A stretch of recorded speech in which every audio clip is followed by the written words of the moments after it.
This is Janelle Agnos. It's my first meeting. All right. Welcome, Janelle. Thank you. Well, welcome all. Welcome, Janelle. There's another hello for you. Well, welcome members and guests to our January 2021. Can you believe it? It's 21 already. Monthly program. It's going to be a good one today. I'd like to say hello to our new members from December. These folks are with GSA, Josh Woods, Robin Owens, there's Janelle, she's with us, Aaron Starr, Corey Dyer. I think that's I'll say he or she is with T-Mobile. I made that mistake before. And Chris Wolf is with Community America Credit Union. So welcome, hello new members, welcome aboard. And it's as always, a big thank you to our sponsors. We can't do it without you, of course. Our diamond level sponsors, HL Restoration and Delta Innovative Services. Our platinum sponsor, Image Flooring, and our gold. We have a few. I guess not corporate, but professional sponsors. They're Hallmark, Spring Venture Group, and Garmin. So hello to anybody who's from those companies. And then of course, continuing on with our corporate sponsors, we got Johnny Marshall and Herman Miller, Stanger. I know Barry's here. He's our brand new bronze sponsor, Certified Pro Painters of Shawnee Mission. RUI Construction is one of our bronze sponsors. So thank you, sponsors. Thanks again. We've got a couple of great programs coming up. On February 16th, it's called Firsthand Update KCI Airport Project. You're not going to want to miss this. This is going to be really cool. So put this on your calendar right now. Justin Meyer, he's the deputy director. He's going to be leading us through this new exciting project up at KCI. And then on March 16th, getting your projects approved, partnering with let's see, what's that? Sorry, partnering with your CFO. Everyone's videos are cutting off my slides. So this is going to be presented by Ken Scott. He's a facilities expert, facilities security and purchasing expert. So that's not, you don't want to miss that one either. So those are a few of our upcoming programs. And then we want to welcome aboard Tina Schaus. She's our new 2021 educational chair. The board earlier this month, we voted to add this committee to our repertoire of other fantastic committees. And I don't think I see Tina on, but welcome, Tina. If anyone wants to get involved, Tina's looking for volunteers. So let us know at info@ifmaKC.org. And then this is our agenda for today. Well, I guess at this point, I'll turn it over to Teresa and Ash. They're going to introduce our speaker, Dr. Denis Davis. You guys take it from here. Okay, great. I think we're ready to go. So this presentation, it couldn't come at a better time. And I got to meet Dr. Davis a couple months ago through Garmin via the Zoom presentation program. And I thought this would be really great to share. And so we've been working with Dr. Davis to pull this together. And I think you guys are going to be really, we're going to learn a lot from this. With all that's going on in the world today, with recent events, this is perfect timing. So without further ado, Dr. Denis Davis, I'll let you go ahead and begin. I thank you so much for that introduction. I thank you for having me here with you today. And so good morning, everyone. My name is Denis Davis, and I guess the most appropriate place for me to start is to tell you a little bit about my background, how I got to be in front of you. So really briefly, I work for an organization called Ogletree Deacons, and we are a labor and employment law firm, only I'm not a lawyer. I'm a shrink by training. And one of the things that people ask me all the time is, what is it that a shrink does for a law firm? Well, I take issues that have legal implications and ramifications, and I try to translate them into language that we non-lawyers use.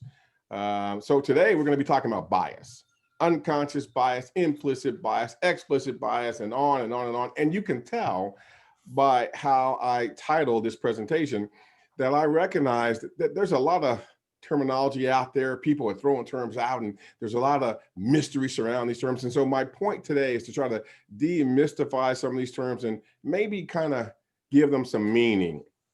More about that a little bit later on. Let me start by telling you what we're going to talk specifically about. We're going to talk about diversity and inclusion and what those things really are and what they're not. We're going to talk about bias. We're going to talk about respect and dignity and trust and communication and their role in your organizations.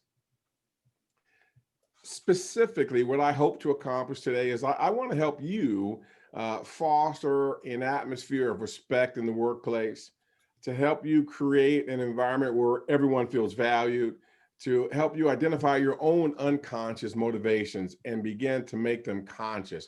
Let me talk about that for a second. No one has a right to ask you to divulge what your unconscious bias or motivations are. But what I do want to do is challenge you to take a look at them. We'll talk about that in just a second. I want to give you some tools and tips and techniques to make your workplace more productive and more respectful. And there's a great deal of research out there that says that when the workplace is filled with respect and dignity, it is more productive. Your people will bend over backwards to accommodate your needs or the business's needs when they feel they're being treated with respect and dignity. More about that a little bit later on. Now, let me share a couple really brief disclaimers. I give these 3 disclaimers before every presentation I do. Disclaimer number 1 is about language. I don't anticipate it happening today during our brief stay together, but it's possible that at some point I might use a word or a phrase or an example that some of you might find mildly offensive. Now, there's not going to be any gratuitous swearing, but you can't talk about respect and dignity without their opposites, disrespect and undignified behavior. So I'm going to give you some examples. I've done my best to clean up the examples I'm going to use, but if you clean them up too much, they lose their meaning. So I'm going to share some things with you precisely as I heard them. I don't think you'll be offended, but if I happen to step on your toes, I ask that you excuse me, and that's not my intent. Disclaimer number 2 is about humor. I know you can't see it now because sometimes when people hear the topic that we're going to be discussing, they're like, there's no way there's anything funny about this. There's no way that we can have fun with this. And you know what? It can be. I will tell you that I've studied human behavior for all of my adult life. Since I was about 12 years old, I knew I was going to be a shrink. I used to go to the library and I would check out books on human behavior. Most of it was over my head. But every 5th or 6th word I would pick up on, and it's fascinating and sometimes funny. It's okay to laugh, but here's what I'll tell you. What I try to do is model laughing with you and not at you. People want to be in on the joke. People don't want to be the joke. Finally, questions and comments and challenges, they're not just tolerated. I welcome them. I invite them. So please, jump in with your questions, your comments, your challenges. Here's how we're going to handle those questions, comments, and challenges. First of all, you have a chat box. And at any point during our time together, you can write your question, comment, or challenge into the chat box. And about every 15 minutes or so, I'm going to go to Ash and Rose, and I'll say, hey, do we have anything in the chat box? And they'll read it to me, and I'll address them. In addition to that, we have a small enough group that I want you to feel free to unmute yourselves and jump in verbally with a question or comment and a challenge as well. So please jump in and mix it up with me because this is designed to be interactive. As a matter of fact, there will be a couple of times today where I will request that you unmute yourselves and that you join in verbally, but we'll get to that in just a little bit. Let's go ahead and jump into the material. And I promise I'm not going to talk this fast the whole time. I just kind of wanted to get through all that stuff. So let's get started. And where I like to start is by briefly talking about where we are as a society. There is just so much going on. Like the fact that we're meeting virtually, and 9 months ago, a year ago, your meetings were live in person. we're in the midst of this pandemic, this global pandemic. We're getting mixed messages. Wear the mask, don't wear the mask. Social distance, don't worry about social distancing. The vaccine's on the way, it's not coming. Take it, don't take it, it's safe, it's not safe. And sometimes we don't know whether we're coming or going. In addition to that, we live in an incredibly divided nation. We are divided along racial lines and political lines, and sometimes it gets ugly, and sometimes we're not quite sure what's okay to talk about because we don't want to start anything. In the midst of all of that, many of us back in May watched as George Floyd had his life snuffed out of him on television. The fact is, all of those things are going on at once. And you know what? We don't even agree on what the priority ought to be. Well, guess what? That disagreement as to what the priority ought to be is called diversity of thought. And it is a form of diversity. What I'll tell you is, a week ago, if I had asked you to define diversity in one or two sentences, could you? A week ago, if I had asked you to define inclusion in one or two sentences, could you? I'll tell you, lots of people throw the term around and don't bother to define it. In fact, I have a story I'll share with you. I was in Waterloo, Iowa in February before we stopped traveling. Up until that point, I spent about 95% of my time on the road. And I was in Waterloo, Iowa. I was doing some diversity training. And on a break, I'm standing outside and this man walks up to me. He was he was about my age. He was a white male about my age. And he says, "So you're here doing the diversity training, huh?" I said, "Yes, sir. My name's Denis. What's your name?" He told me. He said, "You know what I think of when I think of diversity and inclusion?" I said, "What?" He says, "I think of a reverse." I said, "Excuse me?" He says, "A reverse Logan's Run." Now, some of you will recall that Logan's Run was a futuristic science fiction movie that came out around 1975 or 76. It was one person's vision of the future, only there were no people of color in the movie. So he says, "You remember that movie, don't you?" I said, "Yeah, but I don't get the connection." He says, "Well, you remember how there were no people of color in the movie, right?" I go, "Yeah." He says, "I get the impression, Denis, that you and people who do what you do imagine a workplace of the future that does not include white males." And folks, I went, "Wow." Now, it was a Tuesday. I said, "Sir, when are you scheduled to come to my class?" He said, "Friday." I said, please don't wait that long. You got to come sooner because I have to see if I can disabuse you of that idea that diversity and inclusion is all about taking one group of people, let's say Blacks, who feel underrepresented, undervalued, and disenfranchised, and we're placing them with another group of people, let's say white males, who will soon feel undervalued, underrepresented, and disenfranchised. That's not what it's about. There's really a simple, very simple definition for these two terms. Diversity is simply the recognition and the acknowledgement that we are different. Period. End of sentence. That's it. Diversity is a recognition that on this call today, many of us came from very different walks of life. There are men and women and Blacks and whites and Latinos and Asians. There's some gays and straights and Black. There are Jews and Christians. We are different. That's it. Now, inclusion is feeling like a valued and welcomed and trusted member of the team. I feel like I belong here. You know, when I was in Waterloo, I was training in this huge multi-purpose room.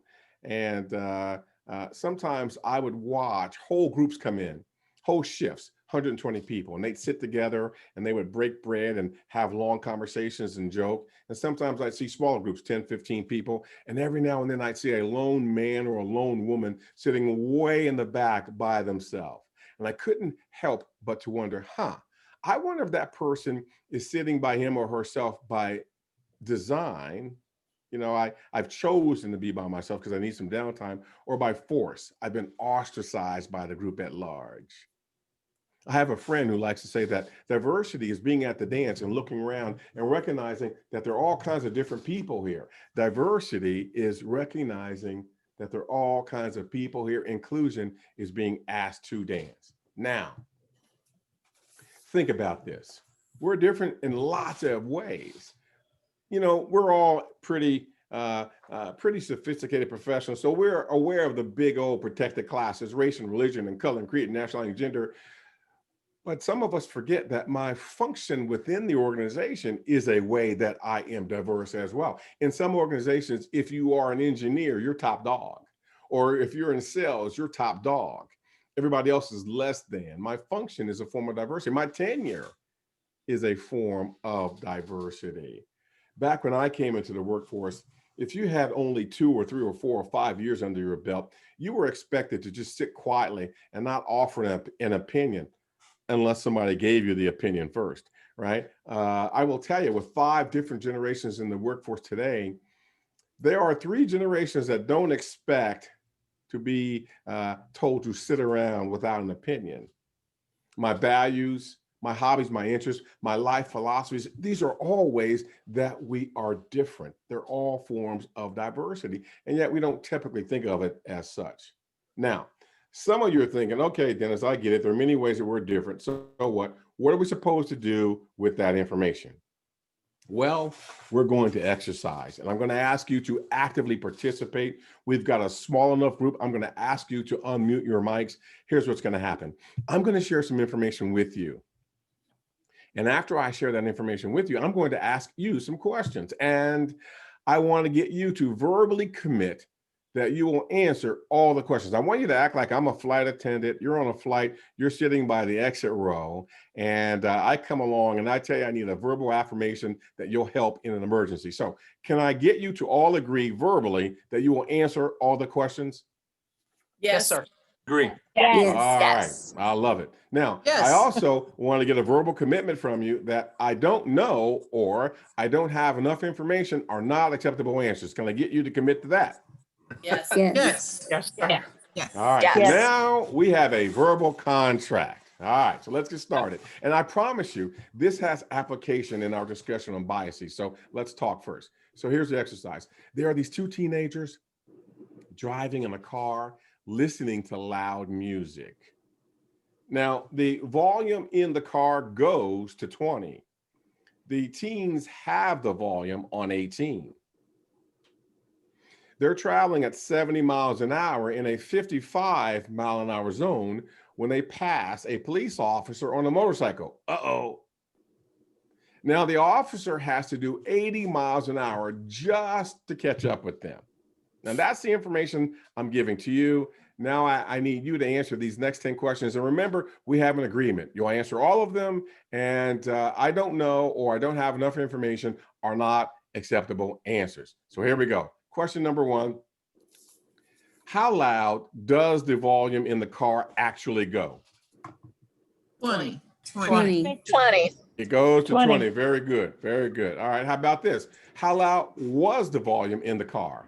18. 18. Very good. I appreciate that. Now, how fast were the 2 teenagers driving? 70. 70.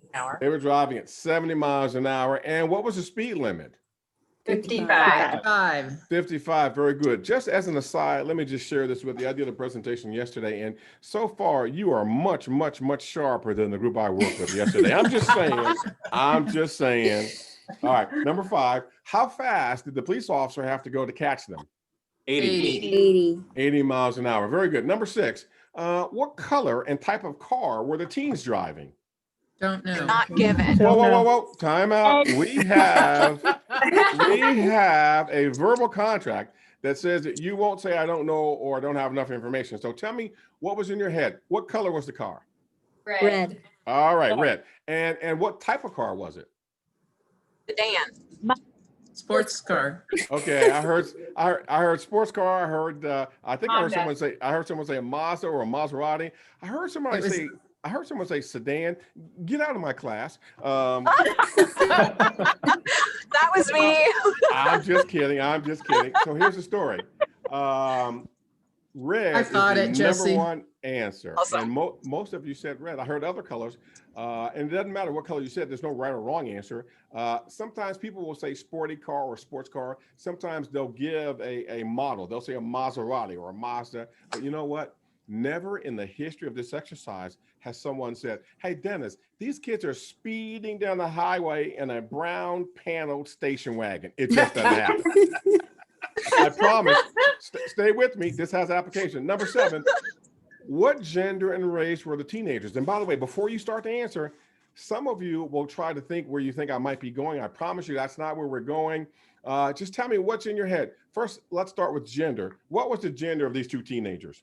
Male. Boys. Okay, so I heard boys, I heard men, I heard males overwhelmingly. And what was their race? White. Okay, I heard nothing but white. Now, here's what I'm Black. going to tell you. Okay, I heard someone say black. Okay, that's fine. Here's the point.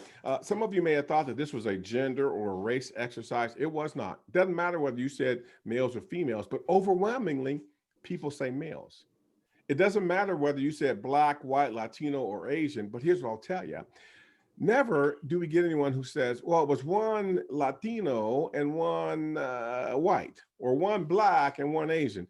They typically say males and same race. Again, we're going someplace with this and we're almost there. What type of music were they listening to? Loud. Rock and roll. Okay. Now I have 3 things to tell you. First, the person who said loud, Rap. get out. But I heard lots of people say rock and roll, and rap. The fact is, the number 1 and 2 answers are rock and rap. Sometimes rock is 1, sometimes it's 2. Rap is sometimes 1, sometimes it's 2, depending on where we ask this question. But you know what? In the history of this exercise, no one, and I mean no one, has ever said, Dennis, these kids are speeding down the highway, clapping their hands, patting their feet, singing the praises of God. Nobody says that. Number 9, what gender and race was the police officer? White male. White male. White male. White male is the number 1 answer. And by the way, here's what I'm going to tell you. People will often say it was a white male about 6 feet tall, Dennis. He's got on darkly tinted, maybe even mirrored sunglasses. He's got on orangey tan leather gloves and black high top leather boots. And I'll say, you got all of that out of what I told you? They'll say, yeah, Dennis, I heard you say it. They watch too much of Chips. Well, they watch too much Chips. You got that right. But typically, the person who watches Chips will also say Hispanic male, right? We'll get that. We'll get that now and then. That's true. Eric Finally, Estrada. finally, and then I'll tell you what this is all about. What type of weather were they in? Sunny. Sunny, Sunny. summer, Sunny. hot, Clear. sunny day. That's the number 1 answer. All right, so let's talk about what this is all about. First of all, let me give you a definition. Let's talk about what a bias is. A bias is simply A, leaning in toward or out away from certain individuals and or groups, or B, a bias is a preconceived notion of what something or someone looks like. Let me give it to you again. A bias is A, leaning in toward or out away from certain individuals and or groups, or B, a bias is a preconceived notion of what something or someone looks like. Here's the thing. They're not inherently good or bad, they just are. Whether you said the car was red or brown or yellow doesn't make a bit of difference. But what happens is you had to reach down in your head to pull it out. You see, for 1 through 5, I gave you all the information you needed to have. For 6 through 10, you had to tell me what was in your head. That's called a bias or a preconceived notion. They're not inherently good or bad, they just are. Now we're going to go on. I'm going to tell you in just a moment where those biases come from and why we have them. But before we get there, I'm going to go to Ash and Rose to find out if we have any questions, comments, or challenges in the chat box. Rose, Ash? Not at this time. All righty. Remember, folks, get those questions, comments, or challenges in early, get them in soon, get them in often. What I don't want to do is wait until the very end and you've got hundreds of questions and then you leave disappointed because we didn't get to them. All right. So 6 through 10 were your preconceived notions, your biases, neither good, neither bad, just your biases. But let's talk about how we get them and why we have them. First, our brains, that computer that we walk around with on our shoulders, we take in 11 million bits of data per second. 11 million bits of data per second. Just think about that. Incredible. But we can't process 11 million bits of data per second. Any guesses How much of that data, how many bits of data per second do you think the average brain can process? Any guesses? 1 million. 1 million. I'll tell you what, if you could do that, kudos to you. No, we take in 11 million bits of data per second, but we can only process 40 bits Wow. of data per Wow. second. Think about that. That's 0.00034% of the data we take in, we can actually process. So what happens to the other 10,999,960 bits of data that we've taken in? We push them down into our unconscious. By the way, be thankful that your brains function that way, because there is a sometimes very debilitating psychiatric and psychological disorder called intrusive thoughts. And people who suffer at the most extreme end, people who suffer with intrusive thoughts, these are people that find it difficult, impossible even, to hold down jobs or to drive or to have coherent conversations. Why? Because they have all these data points flying around in their head and they can't focus. And the medications and the dosages of those medications that are required to settle down those data points are incapacitating. So be thankful that your sieve works and your brain pushes them down into your unconscious. But here's the thing. They're always trying to push up on us, trying to inform, impact, influence our conscious thinking, our conscious decision making. They're not inherently good or bad. They're not inherently evil, but they're always pushing up on us. Let me give you an example. So when I was a kid, my mom was understood to be the best baker in all the land. Now, there are lots of little boys who think that their mother's the best baker in all the land, but my mom really was. And her customers and clients that supported her bakery business proved it. People would drive for miles and miles and miles to have my mom's cookies and cakes and pies. But there were certain things that my mom only baked for the family. She did not make available to her clients or customers. One such thing was her yeast rolls. My mom made the fluffiest and tastiest and lightest yeast rolls you've ever had in your life. It was like chewing flavored air. That's how light they were, right? Sometimes I'd come home from practice or from school or from hanging out with my friends, and I'd walk in the house and smell that buttery, yeasty smell, and I would know that dinner was going to be incredible. Well, my mom passed away 25 years ago, and I haven't had those yeast rolls since. About 2 years ago, I was traveling for business. I was on a day trip.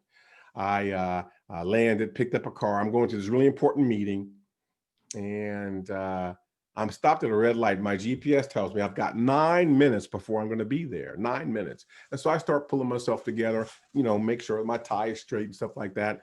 But while I'm sitting at this red light, I can't help but to start thinking about my mom. I just can't get my mom out of my head. And at that point, she had been gone about 23 years.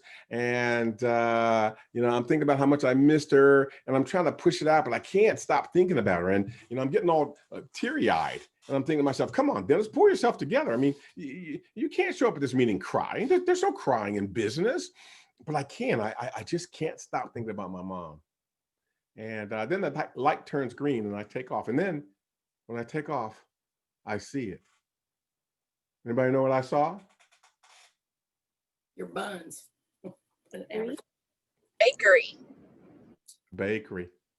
See, while I was sitting there at that red light, I didn't recognize that there was a bakery somewhere in the neighborhood.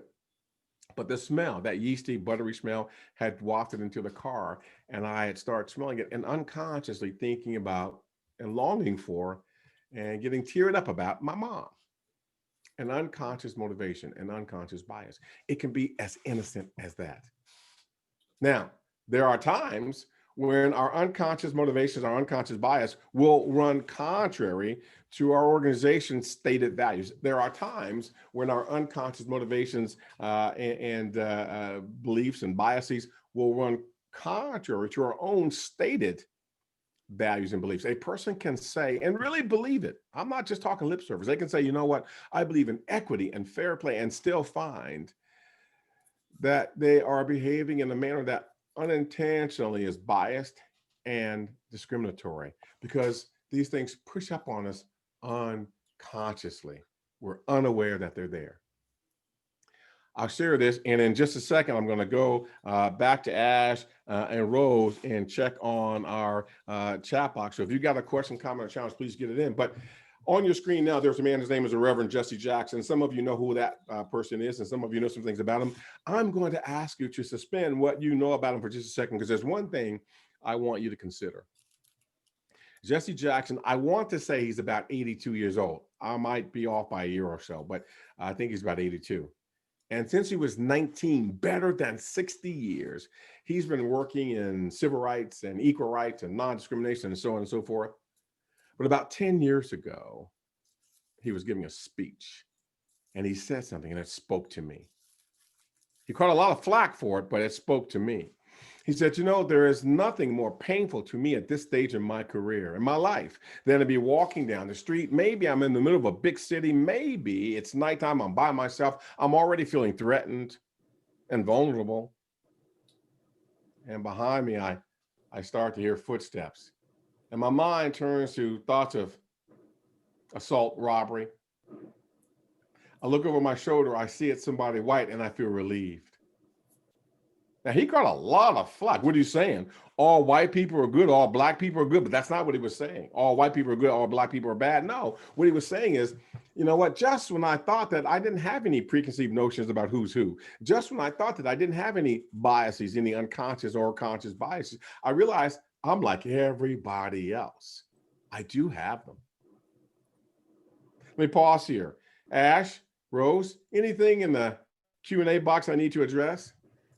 There's a comment from Becky that states if she has a bias, if a biased response pops into her head first, she tries to think of other options to dilute the original thought.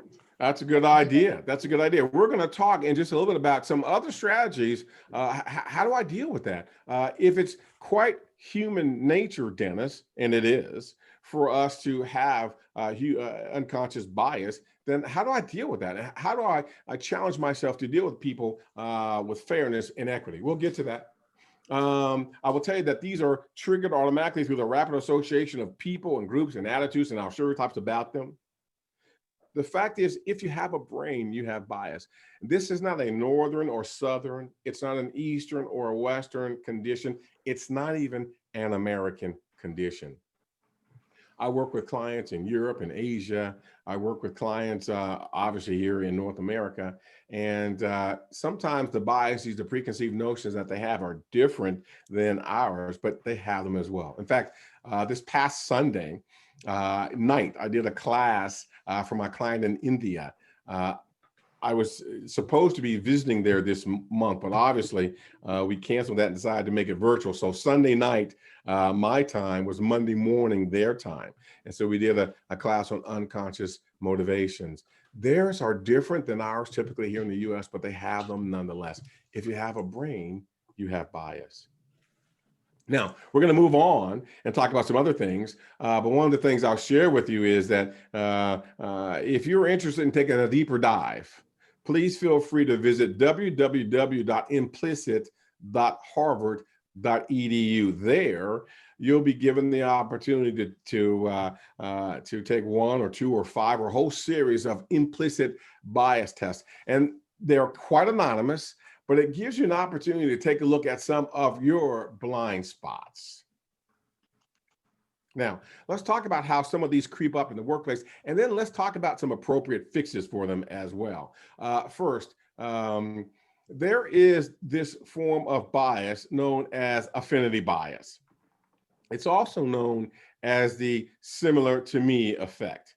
What it says is that we tend to gravitate toward people who are more like us, and we tend to lean away from people who are less like us. Now, why do we do that? Give me a one-word answer for why we tend to gravitate toward people who are more like us. Anybody? Comfort. Familiarity. Familiarity, comfort, absolutely right. It's all about comfort zone. It's all about feeling familiar and therefore safe. We have this unconscious belief, and sometimes it's conscious, that people who are more like me provide safety and security for me. It isn't true, obviously, all the time, but we have this idea. When I was 10, as an example, my family moved. We moved to a different city, different house. And I have two sisters, and my sisters sat in the house and moped. They were upset. They missed the old neighborhood, the old house, the old friends. I don't know how I knew this, but at 10 years old, I already knew this, that all I had to do was go outside and listen, and I would be okay. Anybody have any idea what I knew I needed to go outside and listen for? Any Kids guesses? playing. Kids playing. Absolutely. Somehow, and I don't know where this knowledge came from, but I understood that when 10-year-old boys, 8, 9, 10, 11, 12-year-old boys play, it's loud. And if I go outside and just listen, it was a really, really warm spring day. It was a Saturday afternoon, school's out. And so this is a new neighborhood. I don't know anybody. We moved on a Thursday. And so my first day of school, I figured we wait till Monday. My first day of school was Friday. I didn't know anybody, but it was a Saturday afternoon. I just went outside and listened. And somehow I understood that when boys play basketball, baseball, football, soccer, frisbee, tackle, tag, whatever it is they're playing, it's loud. And if I listen and gravitate toward that loudness, I'll find an affinity group. I'll find my comfort zone. It can be as innocent as that. Sometimes it can be less innocent. You ever walk into a room and you're there to meet someone, to interview someone. And before that person extends their hand, introduces themselves to you, your thought is, I don't like this man. I don't like this woman. Some of you may have thought that when you logged into this call. If so, I don't want to hear about it.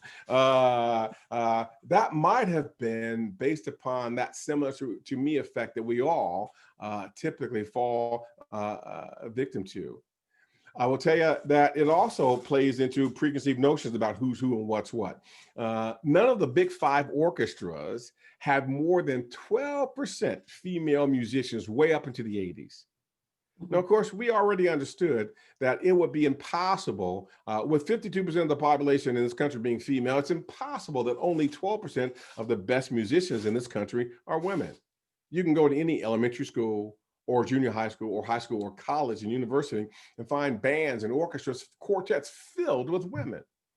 So we did this study where we looked at auditions, and we had a control group and a study group. The control group did the auditions the way they normally do, which is a musician comes on stage, introduces him or herself. Hi, my name is Denis Davis. I'm going to play this piece from Brahms. And I play the piece, I walk off.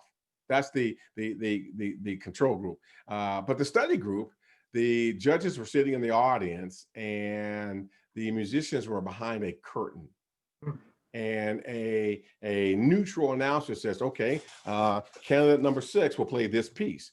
And all the judges could hear was the music. And just by doing the blind auditions, the number of women musicians selected increased by 33%. Now, there's a secondary and tertiary piece of this study as well, but suffice it to say that what we drew from that was that maybe, just maybe, some of us had preconceived notions of what a violinist versus a trombonist versus a percussionist might look like. I'll do a couple more of these and then we'll go to Ash and Rose in the chat box. So get those questions, comments, or challenges in there. Our friends in cognitive psychology tell us that there's a significant beauty bias, that job applicants who are much more physically attractive have a substantially higher likelihood of being hired than their less attractive colleagues. In fact, we can measure pay differences. We know that workers with below average looks earn approximately 9% less per hour than their above average looking colleagues. And workers with above average looks earn about 5% more than their average looking colleagues. Now, I'm going to do this last one, and then we'll move on to do something different. We'll get the questions and comments first, but this one spoke to me. And I'll tell you about the information and the study, then I'll tell you how it spoke to me. So we were doing a study on leadership and what people value in leadership and how people perceive strength and leadership qualities. So here's what we know. The average height for men in this country is 5 feet 9 inches tall.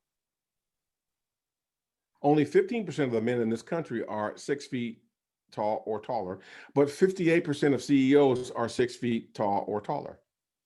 Only 4% of the population of males in this country are 6 feet 2 inches tall or taller, but 30% of CEOs are 6 feet 2 inches tall or taller.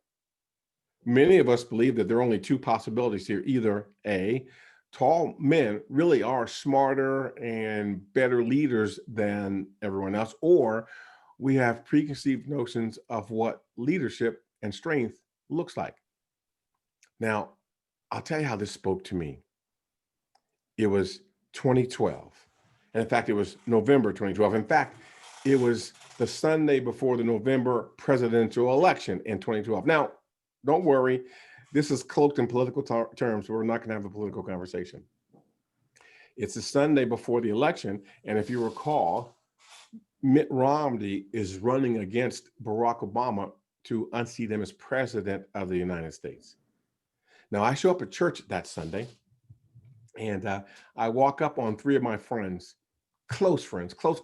These are guys I love, their families I love. My wife and their wives are friends. Our kids are friends. These are men I really care about. And I walk up on this conversation. One of them is speaking, and he goes like this. Yeah, but the other guy, he looks like he's from Central Casting. He looks like every president in every science fiction movie I've ever seen. He's tall. He's lean and thin. He's got that runner's build. He's got dark hair with gray temples. He looks like a president. And that's what I walked up to. And I remember I stopped dead in my tracks and went, you know what? He's right. He looks like a leader in my head as well. And I wondered at that point in time, I wondered how often in my professional capacity, if I had superimposed various qualities on people who were tall and lean and thin and good looking and on and on and on and on. There are one other I'll do and then we'll move on. The guy on the left, his name is Jose Zamora. The guy on your right, his name is Joe Zamora. They're the same guy. Here's what happened.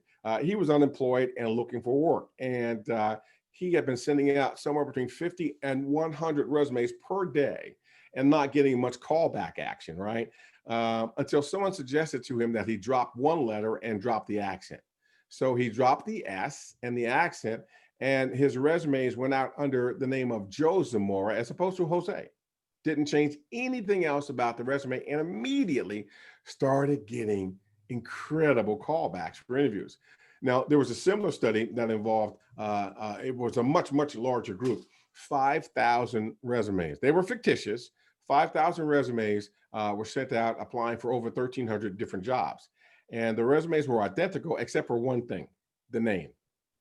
Some of the resumes went out under a man named Greg. Some of the resumes went out under a man named Jamal. Some of the resumes went out under a woman named Emily. And some of the resumes went out under a woman named Lakeisha. They were identical. But what we found was that Greg and Emily got better than 50% more callbacks.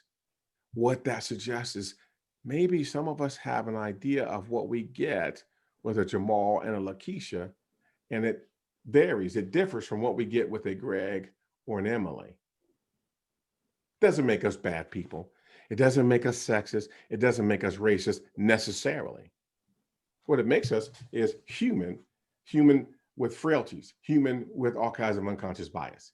Now we're going to go on and do something completely different for a minute. But before we do, I want to go to Ash and Rose. Hey, any questions, comments, or challenges, Ash or Rose? We had a question, but then you answered it right after he asked it. And Lisa says, wow. Okay. Wow. There we go then. Sounds good. So I've been spending my time talking to you about our human frailty, the human condition. And by the way, I say frailty, maybe it isn't frailty. These things do protect us sometimes. They aren't inherently evil or bad. Well, Dennis, if it's part of the human condition to have bias, then what can we do about it? Well, there are two things I want to tell you as we move on, because we're going to talk about some of the potential fixes right now. I will tell you that we are more likely to act on our unconscious associations when we believe that we don't have any. As soon as I start thinking, I'm pretty sophisticated, I'm up to date on all the research on this stuff, I got it together in this area, I am sure to step over the line. Why? Because I disengage my filter. And you're no different. As soon as I start to think that I don't have biases, that I don't have unconscious associations, I am more likely to act on them because I disengage my filter. The other thing has to do with self-care, and it's really important. We tend to rely more heavily on our unconscious associations and motivations when we're under pressure and when we're fatigued and stressed. Why? Well, because we switch into automatic mode. We just put our brains on automatic. And so when our brains are on automatic, we make those automatic decisions based upon those preconceived conditions and understandings. So this is why it's important to take care of those self-care measures. What are you talking about, Dennis? Well, making sure that I'm breaking away, getting away from the computer and work now and then, making sure that I'm eating right, making sure that I'm exercising, making sure I'm getting enough sleep. If I'm not taking care of myself, I'm under stress, I'm fatigued, and I'm more likely to put my brains on automatic. Let's talk about some other things that happen in the workplace and then some potential fixes right now. So lots of people say that once they become part of the workplace, they are on the team and therefore the team is diverse, but they suffer untold humiliations at work. What are you talking about, Dennis? Well, there's this term that you probably have heard, and I want to see if I can't demystify the term microaggressions. What does this mean? A microaggression, these are simply brief, commonplace, sometimes daily, verbal and environmental and behavioral indignities. Sometimes they're intentional and sometimes they're quite unintentional. The hurt is the same, by the way, whether I intended it or not, that communicate hostile, derogatory, and or negative slights or insults. And that's what people say that they experience sometimes, particularly in the workplace, right? Now, one of the most common forms of microaggressions is when we lump all people who share one characteristic in common in a certain category. What's it called when we lump everybody that shares one characteristic into a category? What's that called? Overgeneralization. It's an overgeneralization. Anything else, Amy? Bias. Profiling. It's profiling, it's bias. Anything else? Stereotype. That's the word I'm looking for, Lisa. I appreciate that. It's a stereotype, right? What's a stereotype? Well, let me give you a formal definition. Then I'm going to give you a working definition. Then I'm going to talk about what sociologists say we need to know about stereotypes. A stereotype is a preconceived and oversimplified generalization, almost always involving negative beliefs about a particular individual or group. Stereotypes are at the base of a prejudice. Even when the content is positive, stereotypes reject people as individuals and don't take context into consideration, but instead they categorize people as members of groups who all think and behave the same way. That's the formal definition of a stereotype. The working definition, all you need to know is this. You will know that you're thinking in, speaking from, interacting with someone based upon a stereotype, and it goes like this. All blanks are blank. Dennis is a blank, must be blank. Now, let's talk about stereotypes first.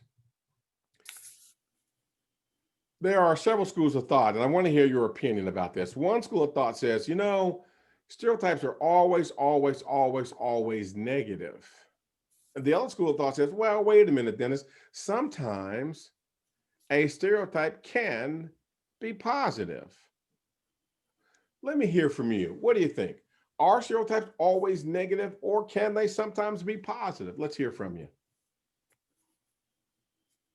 Mostly negative, sometimes positive. All right, I heard someone on the fence say mostly negative. I'm just messing with you, Becky. Mostly negative, but sometimes positive. Okay, but if I accept that they are mostly negative, but sometimes positive, give me a positive one. All blanks are blank, make it positive. Went to a Catholic school. Someone said, oh, you're just like your big sister Mary. And I set a good example.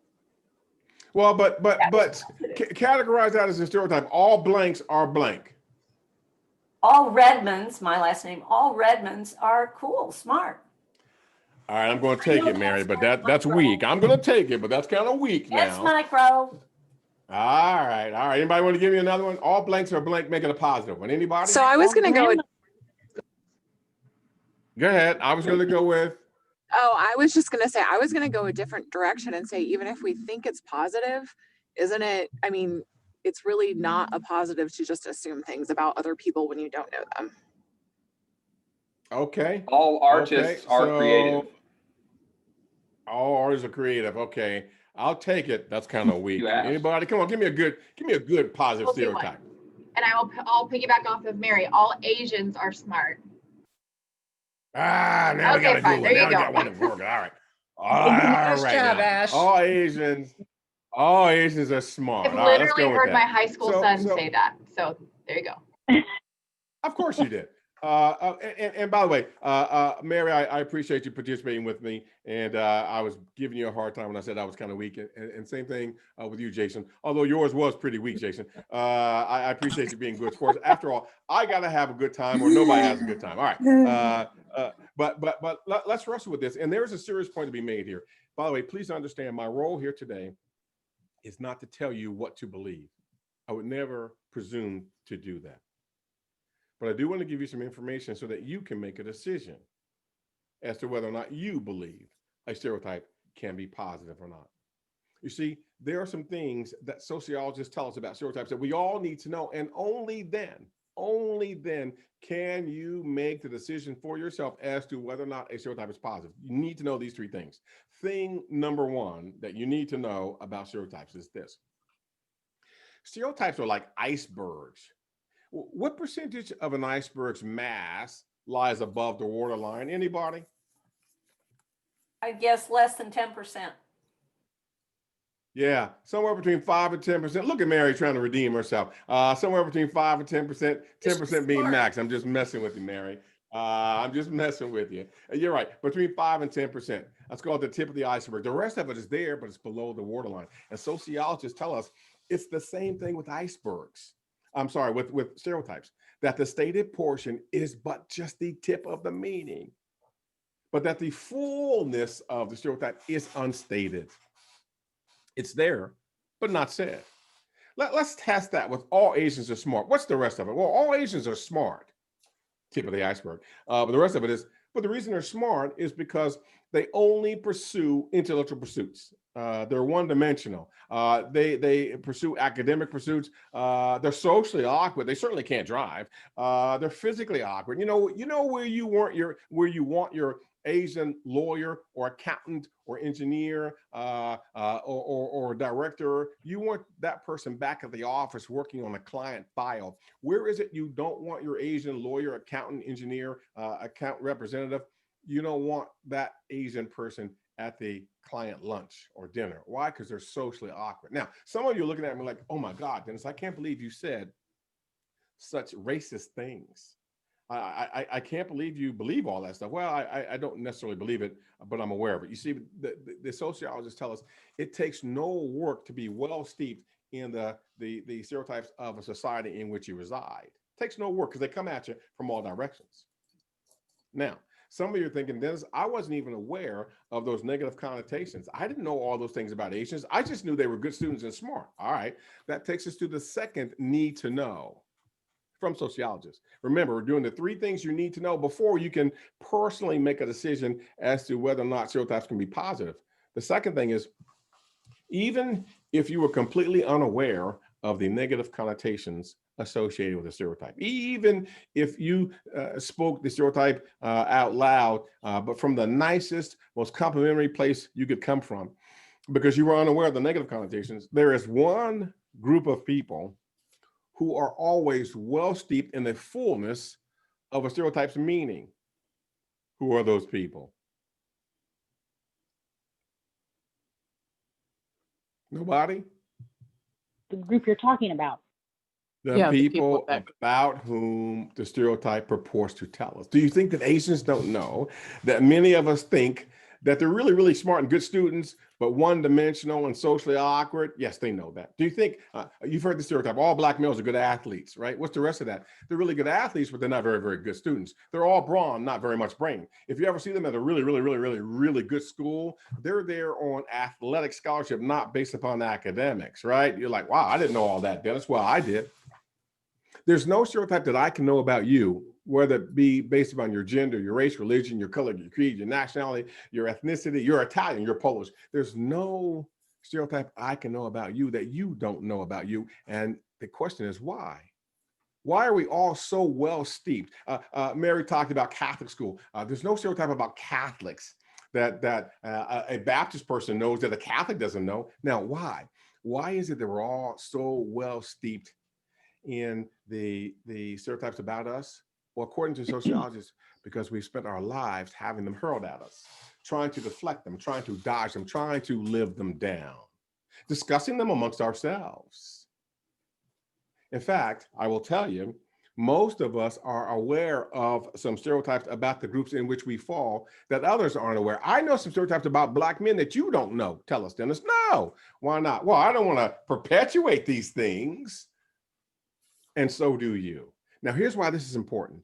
Sometimes we all hear the negative connotations even when they weren't said or meant. You ever said something to someone and you meant it in the nicest, gentlest way, and then they bit your head off? By the way, just so you know, we don't sanction the biting off of heads. But we understand why it happens, because sometimes people hear it because they're accustomed to hearing it. I'll share a really brief story. We'll move on. So I have a son. My son is in his first year of law school. And he's a big old strapping kid, very smart kid too, but he's in his first year of law school. About 5 years ago, when he was in his senior in high school, I was standing around with 3 colleagues. We're all lamenting the cost of college and how it's gone up exponentially since we were all in school and just complaining about the cost. And so it was 3 of us. And one of the guys leaned over and said, well, Dennis, is your boy playing ball?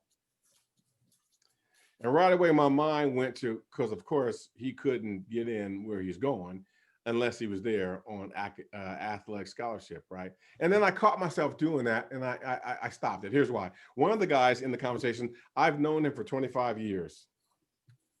Me and my family are friends with him and his family. When our families were younger, we used to vacation together. I know he doesn't have a mean, nasty bone in his body. He didn't mean it that way. Guy over here, I hadn't known him as long, but I still care about him, and I know he didn't mean it that way. This guy over here had just talked about the fact that his daughter had gotten a volleyball scholarship, and that's why he felt a little bit relieved that he didn't have to pay for it out of his own pocket. So no one meant it the way I heard it, but I still heard it like that initially. Now, I talked myself down, but I heard it like that initially. Why? Because I hear it like that a lot. Be aware of that. The third thing that sociologists tell us we need to know about stereotypes is this. Whenever you deal with me from a stereotype, you're no longer dealing with me. Who are you dealing with? Everybody that has one thing in common with me. The big category of psychologists or people you know that live in California or Black men or whatever. And none of us likes to be dealt with as a teeny tiny piece of a big whole. We want to be dealt with individually. You do, and I do. And that's the danger in stereotypes. Sometimes I will hear it when you didn't say it, didn't mean it. Sometimes I will resent not being dealt with as an individual. Now, I'm going to say this, and then we're going to go into another segment, our final segment, but I'm going to go to Ash and Rose in about 1 minute and see if we have any questions, comments, or challenges. But I'll tell you, we have intellect and we have free will. And so we can change the way we interact with people with the goal of creating a more inclusive workplace. We'll get to that in a second. So any questions, comments, or challenges I need to be aware of, Ash or Rose? I have one from Miss Mary. Do tall women follow the same bias as tall men? And I have one more after this. That's a really good question. And the answer to that, Mary, is no. No. Very good question. And that's why the study I shared with you, the height of men. So part of the bias we have about leadership, has to do with height, has to do with the build of that man, but it definitely has to do with his gender. We don't give the same give the same preconceived notions of the woman that we do the man. Very good point. Very good question. Back to you, Ash. Yeah, I have a comment from Rose that she has personally found that many microaggressions happen during small talk. Yes, yes, they happen during small talk. And what are some of the characteristics of small talk? Well, we're trying to be polite, we're trying to be nice, we're trying to find a way to connect. So sometimes the way we'll try to connect with people is based upon some stereotype we have of the group that they fall into. So for example, I'm just using this as an example. I would never do this, but maybe I get on in a group like this, which has lots of women, right? And before we start, I want to make a connection. So I start talking about shopping, right? Because of course, all women love to shop, right? So my intent is not necessarily negative, but the impact is negative. The way it lands is negative because there are women in the group going, whoa, whoa, Dennis, is that the extent of your awareness of the kinds of activities that women professionals enjoy, right? But I thought I was establishing a connection. Yeah, okay. All right, so let's talk about the fixes. Ash, did you have another one? Nope. Okay, let's talk about the potential fixes. So I think it's really important that we make our unconscious motivations conscious. And it starts with self-talk. There was a researcher, his name was Albert Ellis, and he said that we human beings engage in self-talk, and it's so second nature to us that mostly we're not even aware that we're doing it. We are, but we're not aware of it. He says, so we need to make the self-talk conscious. So I'm doing an interview, or I log into a Zoom call, and I see faces in squares and stuff like that. And I think to myself, man, this person irritates me. What Albert Ellis would say is, what's really important is that I ask myself, why am I feeling this way? Is it possible that this individual reminds me of someone and I'm reacting to that as opposed to reacting to this person? Making the self-talk conscious and talking myself through it. Testing the what ifs. What if I judged this, I get judged the same way I'm judging this individual? Could I pass that test? What if a family member of mine were being treated the way I'm about to treat this individual? Would I be okay with it? What if I gave this individual the opportunity to prove me wrong? These are all ways that Albert Ellis says that we kind of get through some of our unconscious motivations and biases. But another big one is exposure.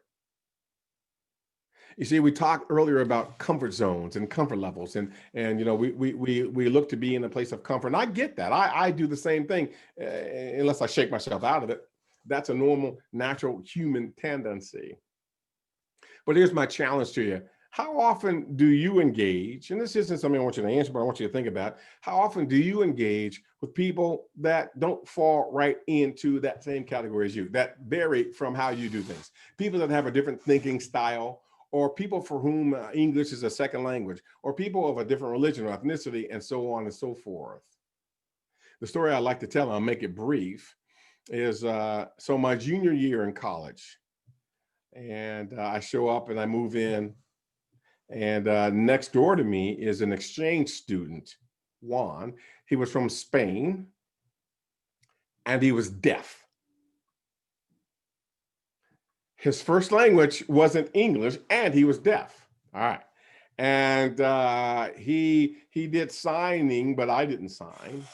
And so he introduced himself to me, but I couldn't understand him. And if you've ever interacted with people who are deaf, you know, their language can be difficult to understand without practice, right? And so I found it very difficult initially, but he was my neighbor. So we got to know each other.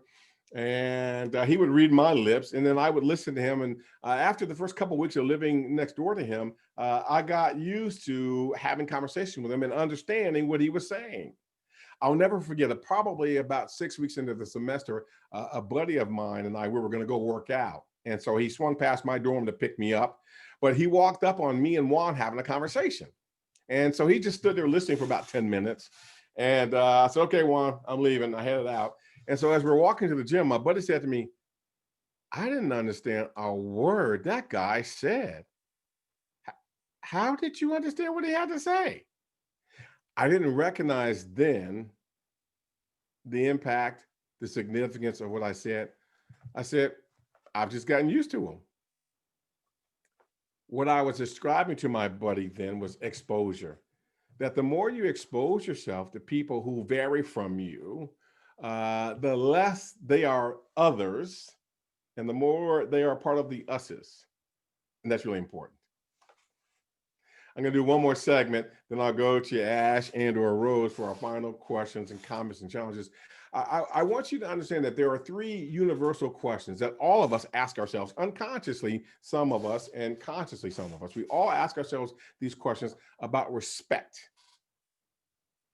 and whether or not we're being afforded it. Some of us are aware that we're asking these questions and some of us aren't.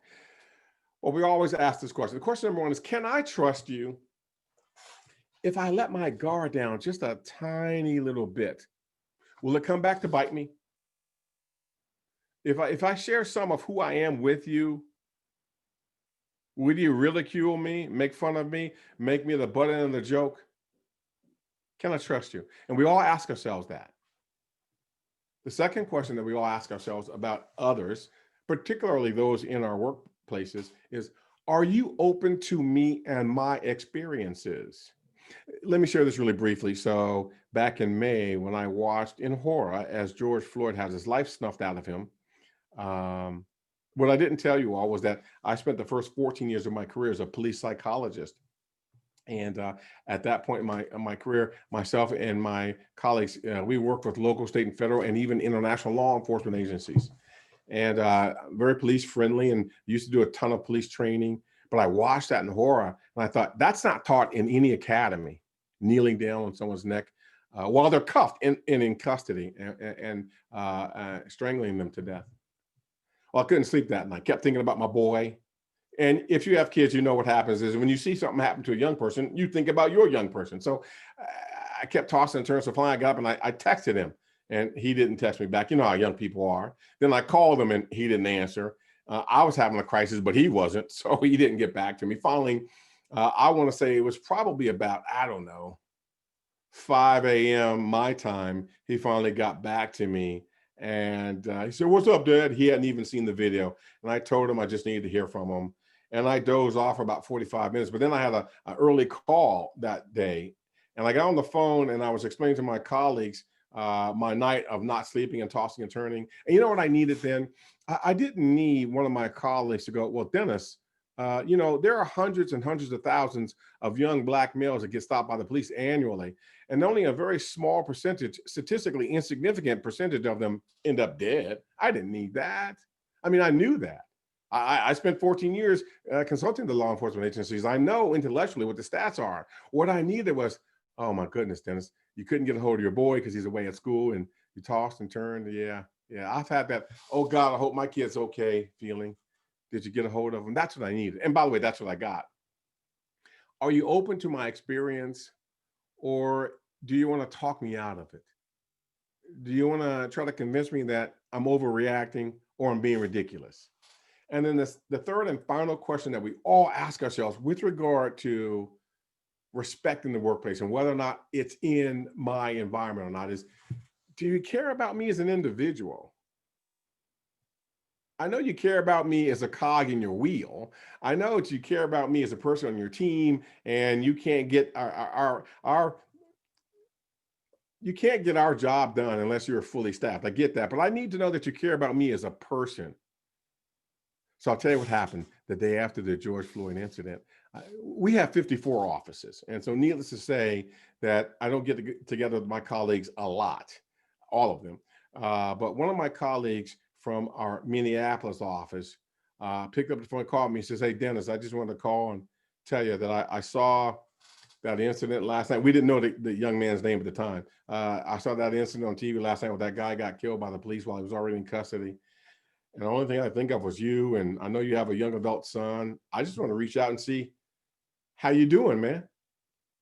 He says, "I'm sure I don't have the perfect words." I said, "Hey, listen, those are the perfect words. And I appreciate you reaching out to me. Do you care about me as a person?" I'm going to stop presenting now and ask Ash to look into the Q&A box to see if we have questions, comments, or challenges that I can address. Ash? I have a comment from Amy about how this has been so good, and it's important to be aware of our own biases and our own perspectives. Absolutely. And then Jessie has to go, but wants to express her gratitude for you for the wonderful interactive presentation. And it was great information to add to her vault, remembering to not go into autopilot. Appreciate that. It's a great comment. Anybody want to unmute themselves and offer a question or comment or challenge out loud? Anybody? I have a question. This is Janet Lockridge.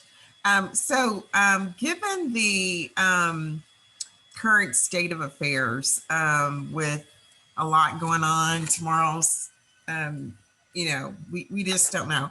How can organizations address some of the challenges? Should they bring groups of people in and allow them to talk? Or what are some one or two things that an organization can do to ease the tension among coworkers, and then just to just move forward as the country continues to find ways to heal? I appreciate that question, Janet. And so I'm going to say this first, and then I will answer it. There is no one right way. So if what I'm about to say is something different than what your company is doing, I acknowledge that there's no one right way. There are many, many, many components of the right thing to do. What I tell my clients is this: you know what? First of all, it's really important for someone in a leadership position in your organization to say, "Hey, listen, this is to your people. This is where we stand. We believe in respect and dignity. We recognize everyone's right to express themselves, and we recognize that there are differences amongst us, and we don't value or prioritize one person's perspective greater or lesser than another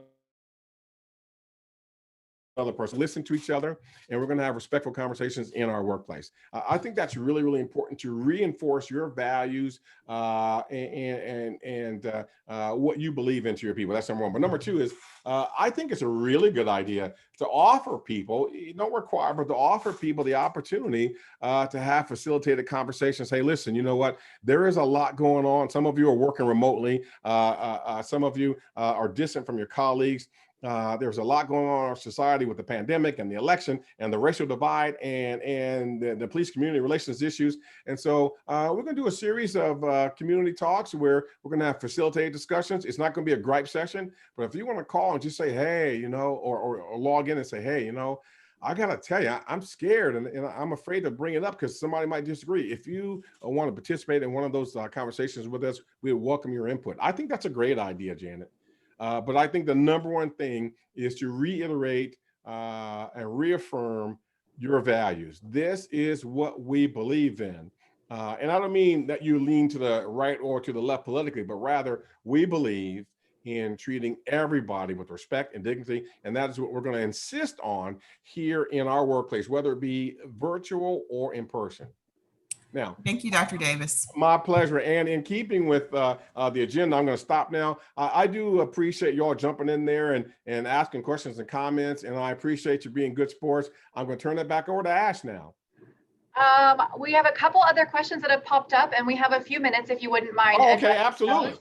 Yeah, well, I think we've still got time to do this. Okay. Have you ever done any training through Landmark Worldwide? Landmark Worldwide. It's not ringing a bell, but for the last 28 years, I've been doing speaking and presentations and training. It's possible. I don't know. In addition to the Harvard bias test, what other tools do you know about that can open up discussion about prejudice? You know what I have found? And I will get this to Teresa and or Ash. or both of them. I have found that information is key. And so, yeah, there are other tests out there, but there's only so much uncovering of my own biases that I can do. And then the next most natural question is, okay, so what do I do with it? So information is key. And so there's a resource list I will get to Teresa and Dash, and it includes several things, some books, some articles. I think there's a podcast on it as well, because information is key, I believe. Understanding who I am and what I am, that's where what you learn from the Harvard implicit bias test. But then, how do I apply this? How do I interact with people who differ from me? And that'll be in that reading list I'm going to get out to Teresa and Ash. Awesome. 2 comments. Becky, this world would be very boring if we were all alike in all ways, physical, thoughts, etc.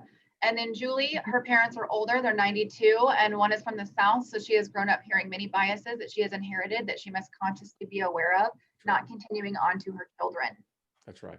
And that's it for the checkbox. Well, and to that who was the person that gave the last one, Ash? Her name is Julie. Hey, Julie. So my dad is 91. My mom passed away a long time ago, but my dad's 91. And yeah, I'm with you. Remember, this is not a man or woman, a black or white, Latino or Asian thing. We all grew up in homes and we're given something. And here's what I tell my son. And I know you've all said various things to your family members as well. I say, son, listen, your mom and I are not perfect. I'm closer to perfection than your mom, but we're not perfect. That was a joke. And I say, your job is to take the best and leave the rest. Take the best of what we're giving to you. I taught you how to study hard and how to apply yourself academically, how to write a budget and stay within it. Your mother has taught you how to be kind and compassionate and listen to other people's perspective. Take the best that each of us have to offer and leave the rest. I can have a short temper sometimes. You leave that's got no usefulness to you in your life. And so it's the same thing that I've done with my dad and he did with his dad. Take the best, leave the rest.